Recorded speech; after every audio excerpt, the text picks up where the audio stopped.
canción para un niño boliviano que nunca vio la mar. ¿Y cómo te lo digo?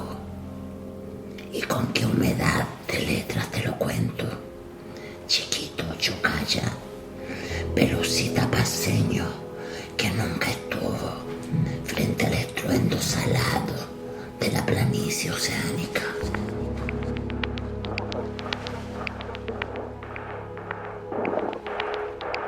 ¿Cómo hacértelo ver, niñita y milla, en estas letras, si nunca fuiste testigo de esa música y sus olas crespas chaconeando el concierto de la bella mar?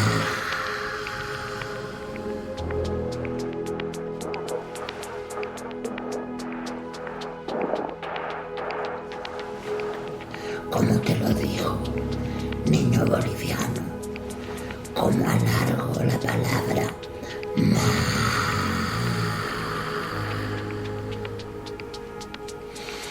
Y que ahorita zumbe en tus oídos como mil abejas moluscas, como millones de susurros que salpican tu carita aymara con su aliento materno, mar tierno, mari materna.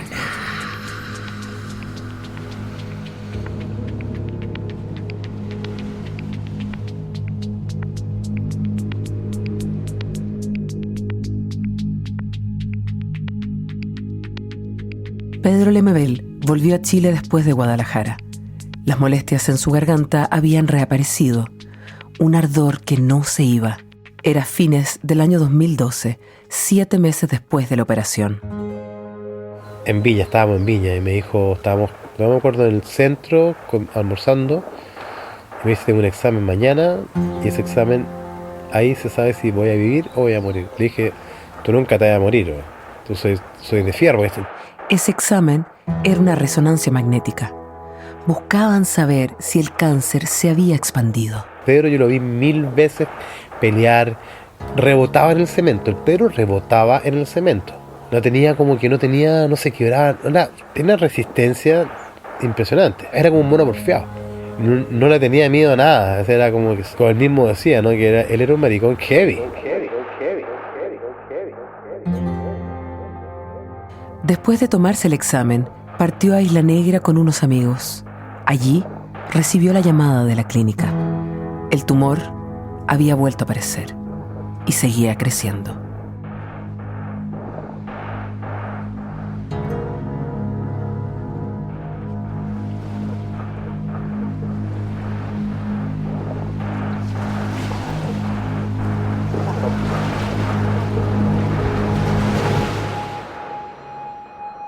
Volvió inmediatamente a Santiago y quedó internado. O sea, me hacía la loca en ese rato.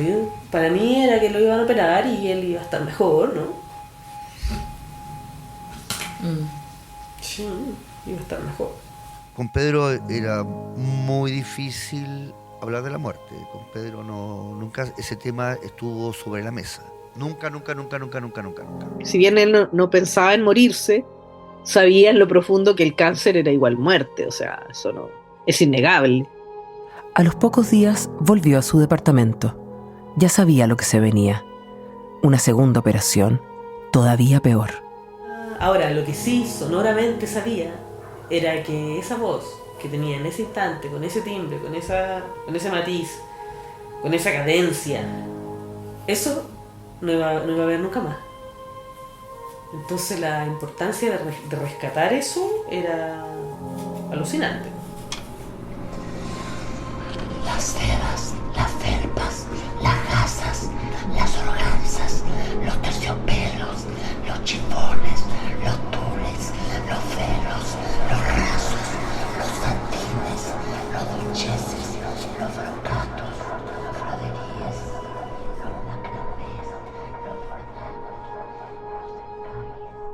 los Con los afectos era complejo.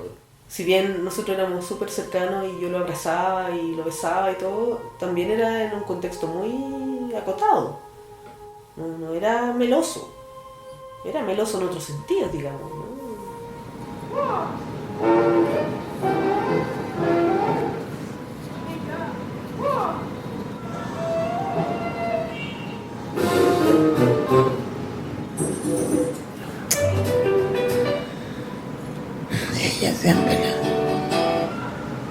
siempre la caga. Cállate tú que no dejas el tema listo, po. Ella es la que sabe más. Ya. Está grabado, te voy a extorsionar. A lo mejor lo hubiera hecho con otra persona. Si él, incluso cuando peleábamos me decías que lo iba a hacer con otra persona. Pero después cuando nos poníamos en la buena me decía, no puedo hacerlo con otra persona porque con otra persona no tengo este nivel de intimidad. El registro volvió a interrumpirse a comienzos del año 2013. Lemebel entró nuevamente a Pabellón. Esta vez le realizan una laringectomía total. Extirpan lo que quedaba de su laringe y separan definitivamente la vía respiratoria de la digestiva.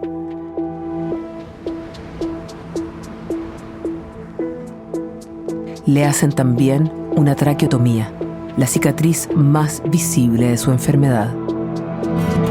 Un orificio en la mitad del cuello, por donde tuvo que aprender de nuevo a respirar y hablar.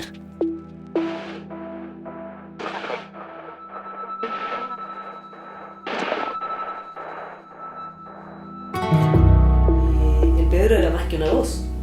Y la única forma de comprobarlo era perdiendo la voz. Pedro, yo creo que se tragó también la voz, del mismo espanto. Él mismo se tragó su propia voz de puro horror de no poder seguir gritando lo que quería gritar y seguir gritando. Durante 2 meses, Pedro no pudo hablar. Por primera vez en años, el artista que había hecho de la palabra su forma de existir quedó en silencio. El más profundo silencio.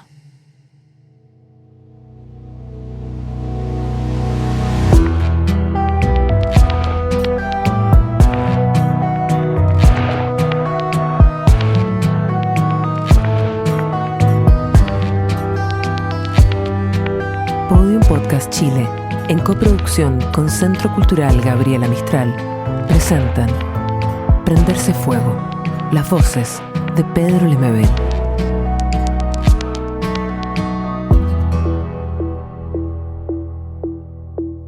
Capítulo 2. Mi nombre es Pedro Mardones.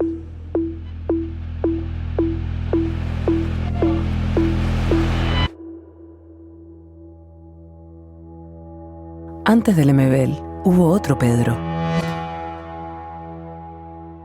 Pedro II Mardones Lemebel. Y de él renegó siempre. Decía que no había llegado al mundo en un hospital, sino en un tajo de agua sucia en la zona sur de Santiago. Un canal paralelo al río Mapocho, donde flotaban animales muertos, basura y enfermedades. El Zanjón de la Aguada. Sus padres, Pedro y Violeta, se instalaron allí a mediados de 1952, en un dormitorio común con piso de tierra donde dio sus primeros pasos. De niño lo llamaban Pepo. Fue un bebé enfermizo y frágil. Decía que había nacido torcido y con una estrella en la frente, pero en negativo. Desde que vio el mundo, no le gustó. Y yo siempre fui muy curioso, en realidad. Yo antes de escribir ya escribía. Cuando miraba mi realidad en el Zanjón de la Aguada, la mirada siempre tiene un cuestionamiento en la mirada, ¿no? Siempre conversamos esa idea de la creencia que había en el escritor en crearse un mito, un lugar, construir un lugar. Y Pedro desde el San Juan de la Aguada construyó un lugar. Sin el San Juan de la Aguada como lugar, la obra de Pedro hubiera sido diferente. Lo llamó la geografía del desamparo y fue lo más parecido a una playa que él y su hermano Jorge conocieron en sus primeros veranos. Una playa inmunda, diría años después, con barro en vez de arena y acechada por perros y ratones. Bueno, hay que pensar que Pedro nació en una época de un Chile muy pobre. Era uno de los países más pobres de la región. La mortandad infantil era muy alta. Y en el Zanjón de la Aguada en particular, si bien, como te digo, nace en eso, también él tiene una familia, por otro lado, bastante funcional y muy querendona. Tiene a su mamá y a su papá juntos, un matrimonio que además se quería mucho. tiene a su abuela, que es como la matriarca de esta familia, que ella misma compra un terreno en el Sanjón de la Guada, como cuenta Pedro, le inventan que vende una casa y eran como 2 palos nomás, dos palos parados, pero ahí forma su hogar, digamos. El aspecto que se trasluce en las fotos de infancia es el aspecto de un niño feliz por un lado, un niño bien cuidado, bien vestido, bien peinado, bien limpio. Él es Marcelo Simonetti, periodista y coautor de la biografía Tu voz existe. Pedro desde muy pequeño se mostró con ciertas dotes artísticas. A Pedro le gustaba cantar tangos, que eran los tangos que escuchaba cuando niño. También era un contador de historias, ya con muy pocos años. Era un chico que hacía presentaciones, como sketch para la familia o para los chicos del barrio. Una vez se disfrazó de cura, hacía como una misa. Cuando Pedro tenía 8 años, su familia se mudó a la población San Gregorio y luego a la Roosevelt, una casa pequeña con baño propio. Pero los recuerdos de ese primer paisaje de infancia nunca lo abandonaron. Te digo, en primer lugar, yo antes de acá pasé por otros barrios, ¿no? Pero cuando nos dieron este lugar, ¿no? Nosotros, mi familia que habíamos sido tan pobres en el Sanjón de la Guada, que los guarenes, los ratones eran mis peluches. Entonces, tener esto era para mí, para mi madre, era una maravilla. Nosotros llegamos a esta población en el año 62 para el Mundial de Fútbol. Santiago se estaba modernizando. Se había puesto en marcha un plan de renovación urbana para levantar varias villas y barrios que hoy son patrimoniales. Ese mismo año, el padre de Pedro recibió un departamento en uno de los bloques recién inaugurados en la población Obreros, Molineros y Panificadores de San Miguel. Que era un lugar por fin digno. Teníamos casa, teníamos agua potable, teníamos guate, loco, ¿no? Teníamos tina, teníamos gas, entonces éramos casi ricos. Y fue la primera vivienda digna que tuvimos nosotros después de errar por muchos lugares del Santiago Sur, lugares de pobreza, yo no diría patética, porque los pobres no nos encontramos patéticos, lugares dignos, ¿no? Y el Partido Socialista, más el Partido Comunista también, hicieron posible que existiera este lugar digno de vivienda para ese estrato social castigado, como mapuches, pobres, panaderos, etc., ¿no?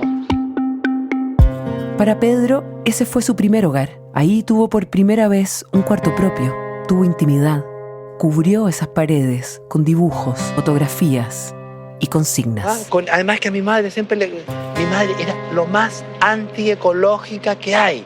Entonces, vivir en un tercer piso y no tocar nunca la tierra, para mi madre era total. Para mi mamá, ojalá hubieran pavimentado todo el mundo. Decía eso. Y yo creo que heredé algo de eso, de esa cosa muy urbana, muy cemento, muy industrial también. Esa niñez, yo la viví en un ambiente acá de izquierda. Todos acá éramos de izquierda, pero los pobres siempre fuimos de izquierda. Ahora está pasando otra cosa, no sé por qué. Siempre fuimos rojos acá. Ese nuevo barrio tenía una historia propia. Ahí la política era una forma de sobrevivir. Entonces estos fueron tomas de terreno, ¿no? Violentas, ¿sí? Entonces por eso San Miguel tenía esa fama de luchadora, de belicosa, de luchadora. De resistente hasta el infinito, compañero, ahora y siempre. Entonces por eso para mí, cuando hay una manifestación y no hay una molotov, yo la echo de menos. ¿Dónde está el fuego? ¿Dónde está el fuego?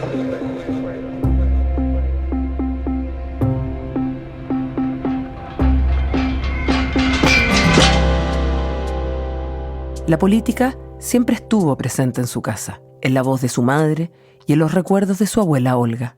Las mujeres votaron por primera vez en Chile en 1952, meses antes de que Pedro naciera. Ambas se habían hecho amigas de una dirigente comunista que reunía a las pobladoras, las organizaba y las llamaba a votar. Eran mujeres de izquierda. De hecho, son mujeres que uno podría definir como proto-feministas, ¿no? Pero sin duda que ese germen ideológico nace de lo que Pedro escuchaba de su abuela y de su madre. El padre también estuvo presente, pero obviamente fueron su madre y su abuela las que impusieron su carácter en la formación de Pedro. Pedro decía que no tuvo una mamá leona, sino una mamá pistola. Para un día de la madre, su papá estaba completamente borracho y le estaban pegando en una esquina de la población. Violeta salió entonces a defenderlo con una arma en la mano. Pedro iba corriendo detrás de ella y presenció toda la escena, que nunca más pudo sacarse de la cabeza. Ella, joven, tan guapa, tan furiosa, apuntando a un hombre para salvar al suyo. De las mujeres de su familia heredó, además, otra sensibilidad. Si el Pedro se crió escuchando radio. Mi mamá trabajaba puertas adentro también, ¿no? Trabajaba haciendo aseo en casa. Entonces cuando Pedro iba ya por el colegio, la sentaban en la cocina ahí y estaba siempre la radio puesta. Hizo de esas canciones su propia banda sonora. Se volvió un melómano raro en su especie. Yo tengo una cultura musical bien amplia en lo popular, digamos. Entonces, sé mucho de tango, sé mucho de bolero, etcétera, pero no porque yo pertenezca a esa época, sino que porque lo recibí por mi madre, por mi abuela, por mis tías, y qué sé yo. Pero mi música empieza con los Beatles. Yo soy de los Beatles hacia acá. Cuando escuché La Vi Parada Allí, casi me morí. Yo dije, el mismo te callé allá. ¿Te fijas? Porque acá en Chile somos más Beatles, sí. En Argentina son más Rolling Stones. Entre canciones, noticias y radioteatros, algo empezó a abrirse en él. El mundo estaba cambiando. Para fines de los años 60, había revoluciones en París, en Woodstock, en todas partes, armas y flores. Y él se sintió parte de esa rebeldía colectiva.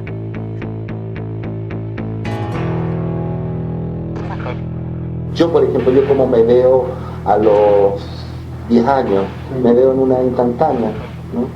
Inmóvil, en el bloque, en el centro, haciendo la cimarra.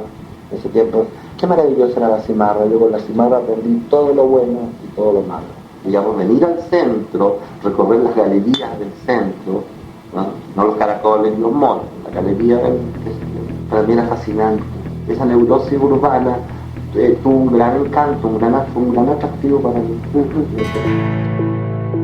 Y también yo soy de una época en que uno se iba del hogar, en que uno odiaba el hogar y quería vagabundear. Claro, ¿no? De ahí que yo me vine al centro de chico, ¿no? Claro, toda esa cultura de los 60, ¿no? Huye de las sábanas rosadas de mamá, por ejemplo. Toda esa cultura liberacionista, yo también vengo de ahí. Su biografía, Tu voz existe, recoge extractos inéditos de los diarios que escribió durante esos años. Estaban entre los cientos de documentos personales a los que los autores tuvieron acceso. La primera página tiene fecha de 1968, cuando tenía 16 años. Dice: me llamo Pedro Mardones, un nombre que no me gusta. En esas páginas registró anécdotas cotidianas, primeras vacaciones familiares en la playa y hasta letras de canciones dedicadas a algunas de sus compañeras de curso. Pedro nunca me habló de la existencia de esos cuadernos. Yo dije, ¿cómo no me contó que en algún minuto le gustaron las chicas? O también quizás era un chico con nombre de chica. Pero no, porque comprobamos que existían las Cristina, las Ketty. ¿Ah?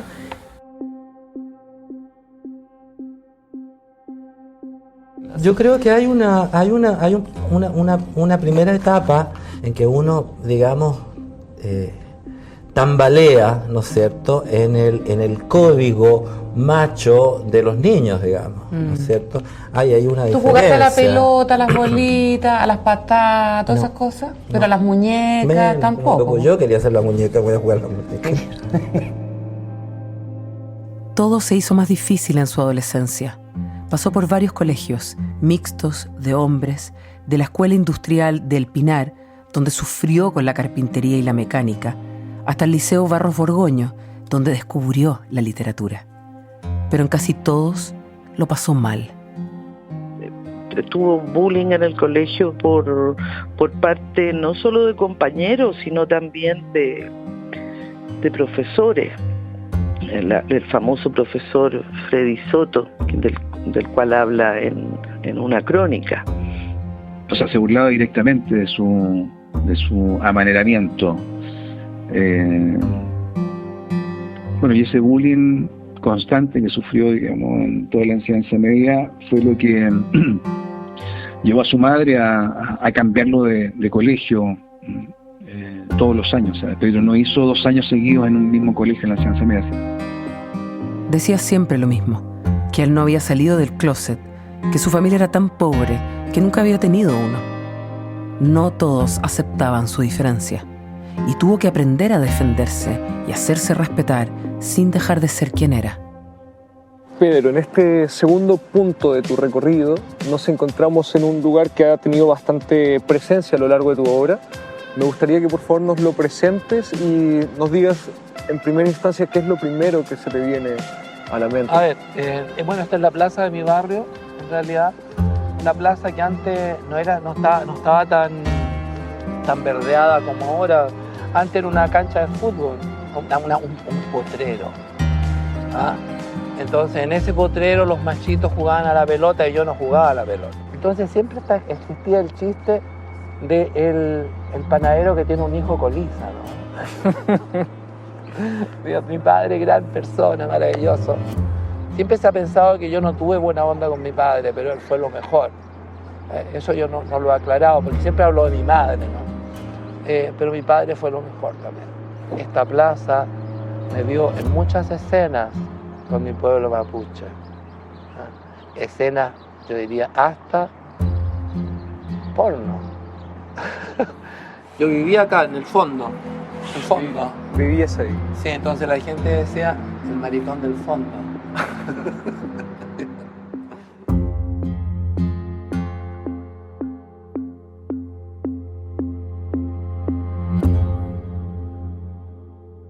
Alrededor estaban la Santa Adriana, la José María Caro, la Victoria y la Legua, poblaciones históricas y populares de Santiago, que habían nacido de las tomas de terreno y la lucha de cientos de familias obreras.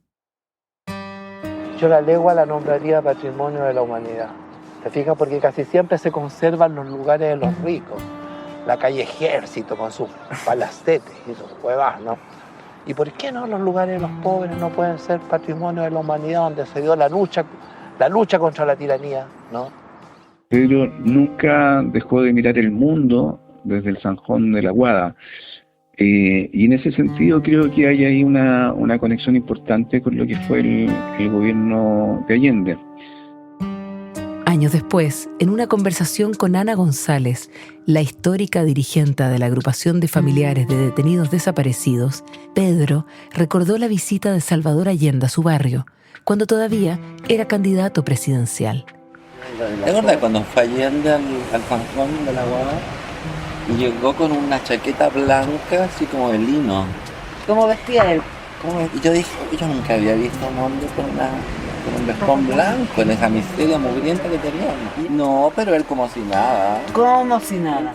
Y creo que el hecho de que un presidente, por muy pije que haya sido Allende, ¿no? Porque lo era, que un presidente, un candidato a presidente, llegara ahí a compartir con gente que vivía en las condiciones más adversas que podían existir en el país, fue algo que a Pedro le quedó de alguna manera grabado en la memoria.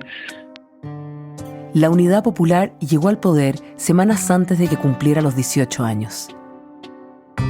El país dio un giro inesperado en un mundo partido en dos. En su casa, el cambio fue radical. A su padre le doblaron el sueldo y tuvieron por primera vez un living y un refrigerador. Hacían cubos de hielo para celebrar. Hielos rojos. La Unidad Popular está asignada por las colas, por todas esas cosas que cuenta la gente del barrio alto. Yo nunca sufrí hambre. No sabíamos qué hacer en mi casa con 3, 4, 5 pollos. Nunca me había tenido... Solamente pollos teníamos, pero nunca habíamos tenido tantos pollos. Pero no se ha hecho una revisión del fenómeno cultural de la Unidad Popular, de la multiplicidad de sujetos, de subjetividades que se movían, ponte tú, alrededor de la UNTA, de ese edificio. El actual de Portales. Exacto, los hippies, los gays,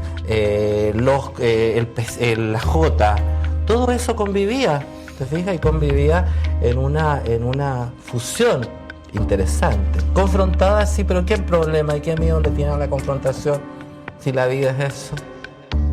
Señores delegados, la pasión y el fervor con que todo un pueblo construyó este edificio es un símbolo de la pasión y el fervor con que Chile quiere contribuir a que se construya una nueva humanidad.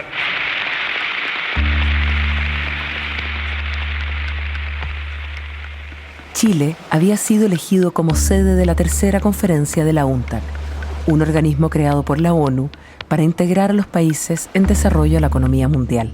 La obra era una hazaña total para la época. Fue construida en 275 días y con 1.700 trabajadores, entre arquitectos, artistas y obreros. Todos ganaban lo mismo. Se inauguró el 13 de abril de 1972 y rápidamente tuvo vida propia. Ya funcionaba cuando nosotros aún estábamos en el colegio, porque recuerdo que de repente en los recreos nos dejaron una vez salir a tomar el sol ahí a esta plazoleta que ya no existe, que había unas cuantas esculturas y que sincrónicamente es ahí donde vi por primera vez a Pedro. Muy alta, flaquísima y con las cejas así de Marlene Dietrich. Fue ahí mismo donde volvió a encontrarse con él meses después. Jaime Lepé tenía 14 años y salía con una chica. Bueno, y un día estaba ahí con ella y yo con mi gato siamés y de repente se aparece una figura flaca, así como Fido Dido, ¿no? Y conversa con ella, se ríen, qué sé yo, ¿no? Y de repente esta mira para abajo y dice: ¿y esta que viene a putear con el gatito?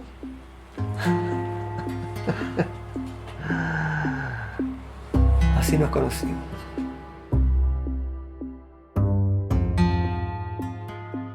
Pedro rindió ese mismo año la prueba de aptitud académica.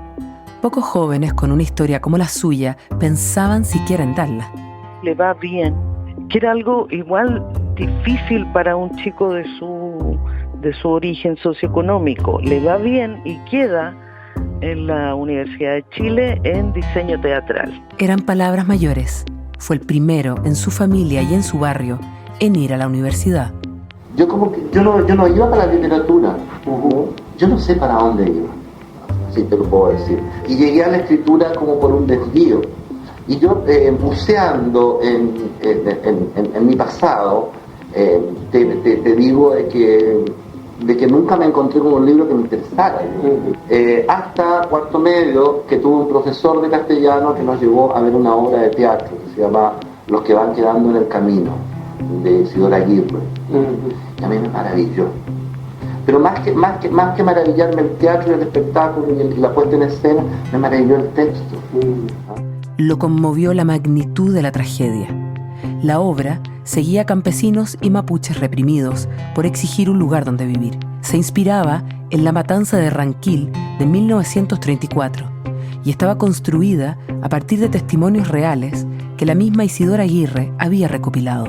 Fue como un milagro, fue como cuando pero tiene que ver con el cine también, tiene que ver con encontrarse con la pantalla del cine. Es la primera vez que uno va va al cine y se encuentra con esa imagen en movimiento gigantesca, ¿sí? Que te traga, te consume, te absorbe, y uno no puede abstraerse de eso, no es como estar frente al mar.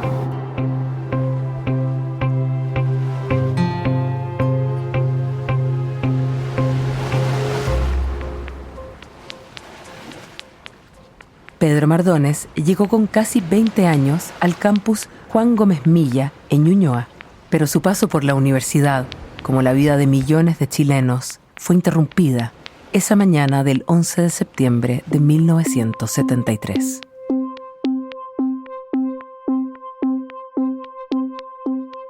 Y en realidad la noticia del golpe acá se recibió también como, de acá alcanzábamos a ver el bombardeo a La Moneda también, de la Panamericana. Pero el otro día del 11, el 12, desde acá, yo veía una multitud de gente allá en un basural. Había un basural que le decían El Hoyo. Tiraban basura. Y yo fui a ver qué pasaba, ¿no? Y entre la gente me doy cuenta que habían 3 cadáveres. Y los vecinos decían, no, son delincuentes porque los militares los mataron porque andaban robando. Y yo me fijé en sus ropas, en sus caras, ¿no? Eran señores como de 60, 50 años, eran como obreros como sindicalistas. Y dije, no son delincuentes.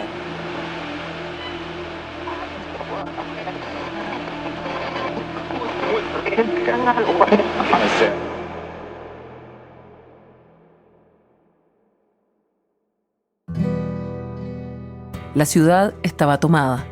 Había toque de queda, control militar y una sensación permanente de vigilancia.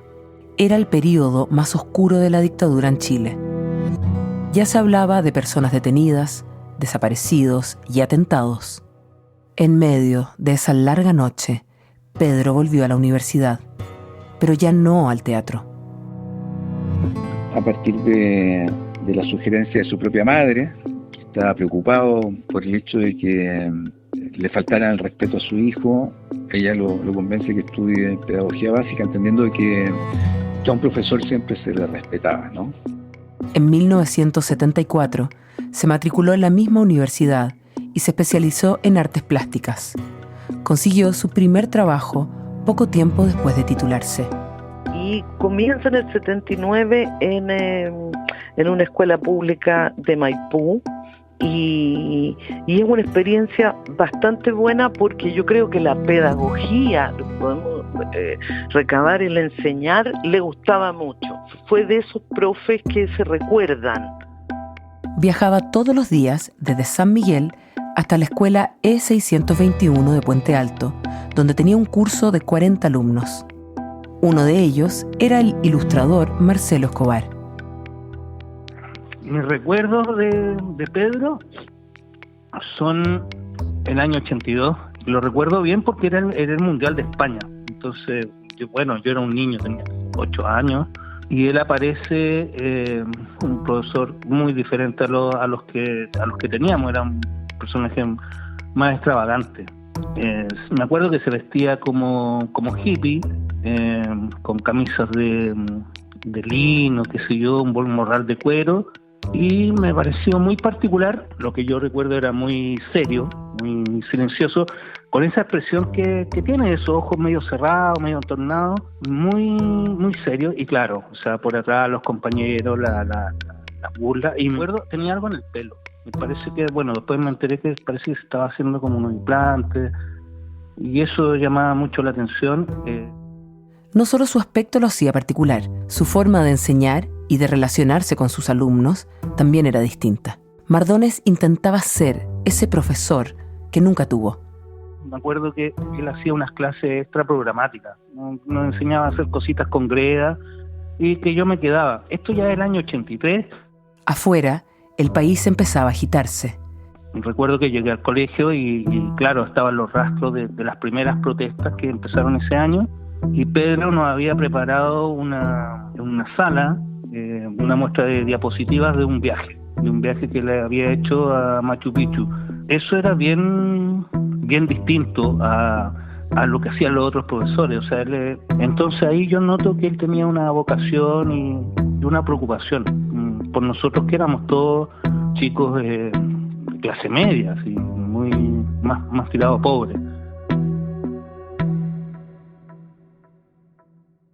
Pedro llevaba 4 años tomando talleres por las tardes después de las clases. Ya no eran diarios íntimos ni ejercicios adolescentes. Estaba probando otras voces, ensayando una escritura propia.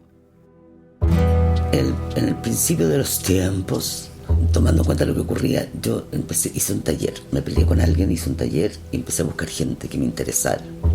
Y me fui a todos los talleres clandestinos que había en Santiago. Y había uno de un gallo Iglesias o algo así. Y había 2 personas ahí que me interesaron. Una colorina que se llamaba Marta Román, bastante más joven, muy pendejita. Y este tipo que leía poesía y que yo encontraba que era súper narrativa, su poesía, pero que era muy bueno.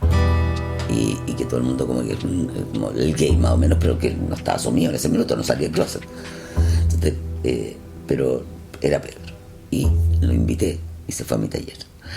Pía Barros y su pareja, el poeta Jorge Montalegre, organizaban talleres itinerantes que funcionaban en casas prestadas, casi en secreto, a espaldas del régimen.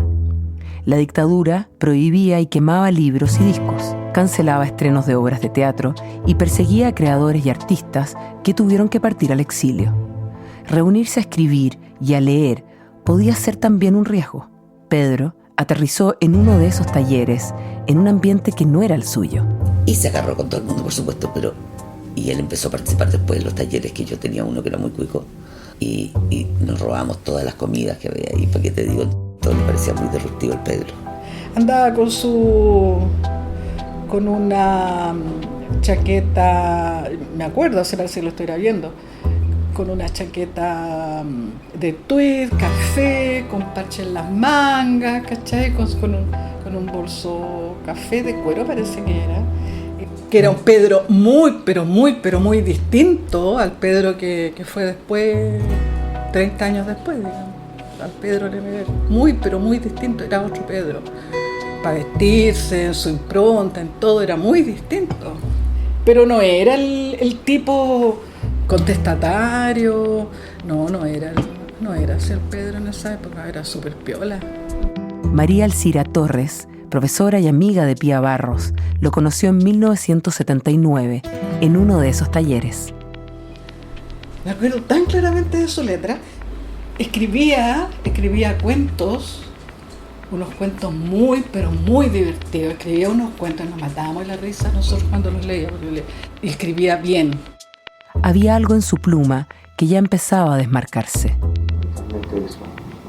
Ahora, por supuesto que esos primeros tiempos intenté la poesía por ahí. Esto nunca lo había dicho, ¿eh?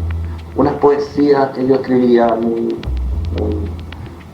cursi, enfermas de cursi, porque le hacía florcita y le hacía pajaritos y también, ¿no? Las dibujaba y todo eso. Que eso nunca lo voy a mostrar en tanto. Su poesía nunca fue buena, siempre fue bien malita. En cambio, la narrativa se le daba súper bien. Su escritura yo creo que dio un salto a partir de la relación con Pía Barros, que le mostró otros autores, que le enseñó a leer de otra manera, digamos, los cuentos. Ella detecta que hay un talento importante en él, ¿no? Y que sus poemas, más que poemas, son cuentos escritos en prosa poética. Escribía en cualquier parte, en papeles sueltos, boletos de micro, trozos de cartón. Yo me acuerdo, la última vez que le pasé un cuento era un pedazo de papel craft, como recortado de un envoltorio de compra, un pedazo de papel craft. No sé cuántos boletos con una letra milimétrica, que siempre ha sido milimétrica, en un boleto de micro. Pero hacía un fajo de porquería. Yo le decía, ¿y cuál era el orden de esto? Te lo armaba y te lo dejaba ahí. Súper claro de lo que quería contar. Por uno de esos cuentos ganó su primer premio. Se llama Porque el tiempo está cerca y retrata a un adolescente que lo pierde todo y se prostituye en las calles de Santiago.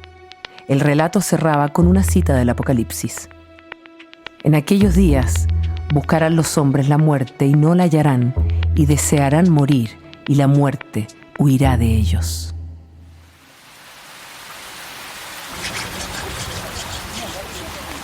Porque me gané un concurso de cuentos, ¿no? Con un cuento muy gay, y llegaron los periodistas a mi casa y salió mi papá, ¿no? Y en ese momento yo me llamaba Pedro Mardones, igual que mi padre, que también se llamaba Pedro Mardones, ¿no? Yo era como Pedro Mardones Jr. Entonces le dicen a mi papá: usted es Pedro Mardones, se ganó un premio. Y como mi papá veía Sábado Gigante, don Francisco pensó que era un premio, un premio que te dan por la televisión, y dijo sí. Entonces lo entrevistaron a él y salió la foto de él con el cuento enfermo de gay en el diario. Y por eso, digamos, me cambié a Pedro Lemebel, porque mi papá no tenía por qué cargar con mi asunto sexual, ¿no? Como que se empezó a notar mucho lo que era Pedro, con el tiempo. Como que hay un crescendo en su personalidad, como que él empieza a sacarse esta chaqueta de tweed con parches en las mangas, ¿me entiendes? Como que se empezó a chasconear. Me acuerdo cuando llega con los ojos pintados, o sea, cuando llegué aquí, y yo le digo: era lo único que te faltaba, ¿cachai? Le digo así. Y él dice: sí, por eso me pinté, ¿cachai? Porque era lo único que me faltaba, ¿cachai? O sea, todos los días pasaba por mi casa, nos fuimos a cohete y después nos íbamos a tomar una cerveza, y ese fue el tiempo en que él se operó de los pelos y toda la huevada, ¿no? O sea, que se hizo. Se puso implante, ¿no? Claro, sí, se puso implante.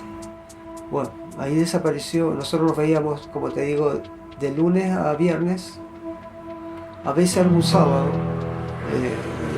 como yo vivía solo, y a veces conseguíamos algunos chongos, nos íbamos de búsqueda de chongos, ¿no? Una vez nos levantamos unos milicos, qué sé yo. La dictadura seguía reprimiendo, pero el deseo siempre encontraba por dónde fluir. Bueno, había después una calle, Huérfanos, donde por ahí se paseaban todas las locas fuertes, pues. Y ahí se paseaban todas las locas por Huérfanos y pasaban autos. Entonces ahí de repente podía haber algún levante. Los tipos daban vuelta por Compañía y por Huérfanos, ¿no? Ese era el lugar de levante, digamos, ¿no? Gay. Pedro Mardones sentía una libertad que no había experimentado, una pulsión nocturna que le daba vida. En la sala de clase, en cambio, volvía a experimentar a diario el bullying que había sufrido de niño. Yo no podía volver atrás, digamos, yo no podía hacerme el que no, porque se me notaba más. Cuando yo me hacía el macho se me notaba peor, o sea, digamos. Y entonces tenía también esa burla permanente, que ahora no existe. ¿Cómo? No, algo que me gustaría es ser joven ahora. ¿Por qué? Porque los jóvenes no tienen esas aprensiones, esas homofobias tan horrorosas que a mí me tocó vivir. Hubo algo más que Pedro ya no pudo seguir disimulando. Mientras enseñaba arte romano a sus alumnos, se le escapaban también sus ideas políticas. No pude callar esta boca maldita, decía. Incluso fumaba marihuana con alguno de ellos. Poco después, dejó de trabajar en el liceo. La primera versión que dio fue que la dirección y un grupo de apoderados habían exigido su salida. La Maricel vino la otra vez para que me paró el carro. A él no lo echaron. Pero yo respeto lo que él quiera contar. No.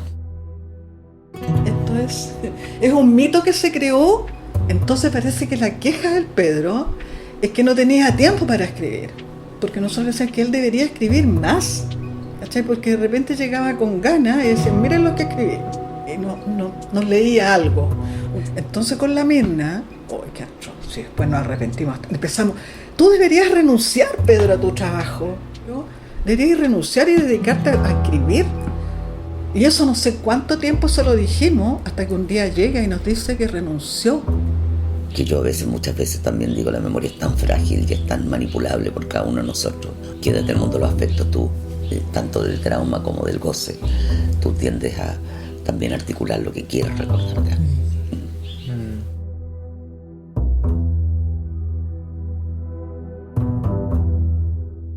El profesor Mardones nunca más volvió a hacer clases. Quiso dejar atrás ese periodo de su vida, hasta que años después, el nombre de uno de sus exalumnos reapareció. Ronald Wood, el más alto, el más desordenado y el más distraído de la clase. Un día Pedro notó que lo escuchaba con atención. Todos habían salido de la sala, menos él. Y ahí vio nacer al Ronald político. Desde ese momento fueron cómplices.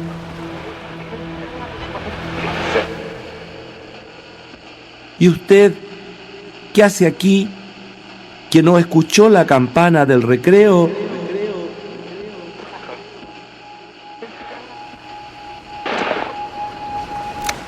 Y él, sin decirme nada, me miró con esos enormes ojos castaños, estirándome la mitad de su manzana escolar, como un corazón partido que sellaba nuestra secreta complicidad. «Oiga, profe», me decía para callado, «hay que hacer algo para que se acabe la dictadura». «Algo estamos haciendo, Ronnie, no se acelere. Mientras tanto, usted tiene que estudiar, dar el ejemplo y no andar quebrando los vidrios de la inspectoría, ni menos hacerle muecas a la directora, ¿me entiende?». Poco tiempo me duró esa estrategia de concientizar por medio de la historia del arte. Por ahí algo se supo, alguien escuchó, y sin mediar explicación tuve que abandonar las clases en esa comuna. Nunca más vi a Ronald Wood.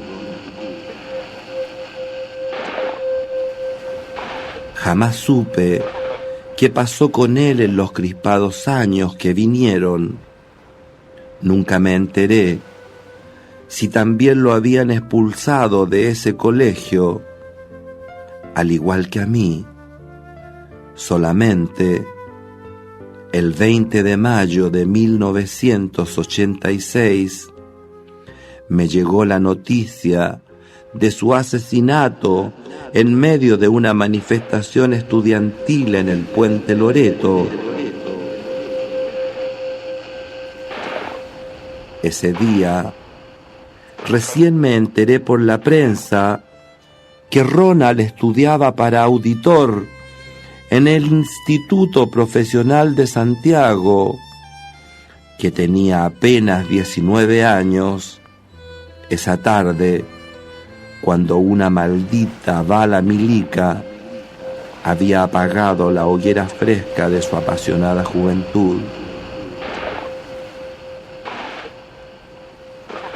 Ahí también supe que había agonizado 3 días con su bella cabeza hecha pedazos por el plomo dictatorial. Aún así, por muchos años, creí reconocer su risa en las bandadas de estudiantes que alborotan el parque, las plazas, el río y la tarde primaveral. Tal vez nunca logre borrar la sombra de culpa que me nubla el recuerdo de sus grandes ojos pardos, aquellos lejanos días de escuela pública, cuando me regaló en su mano generosa la manzana partida de su rojo corazón.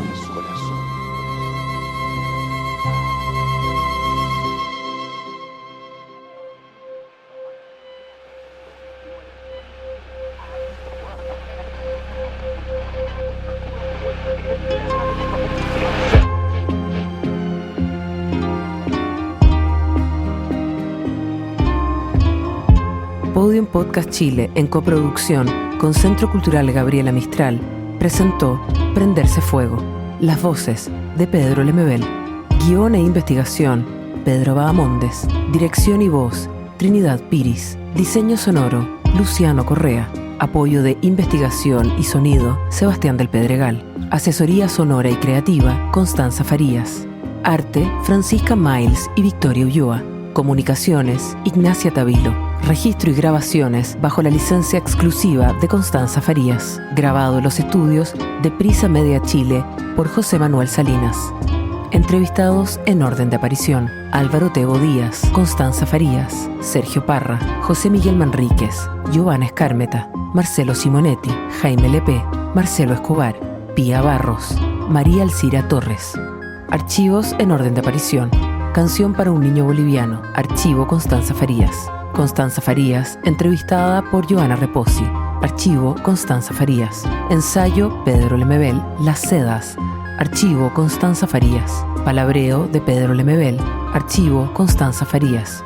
Off the Record 13C, trazo Mi Ciudad 13C. Entrevista a Lemebel, Javier García.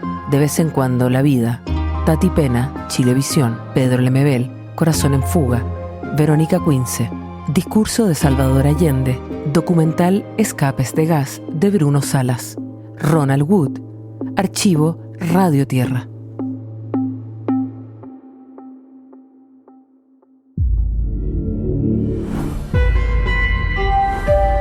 Podium Podcast. Lo mejor está por escucharse.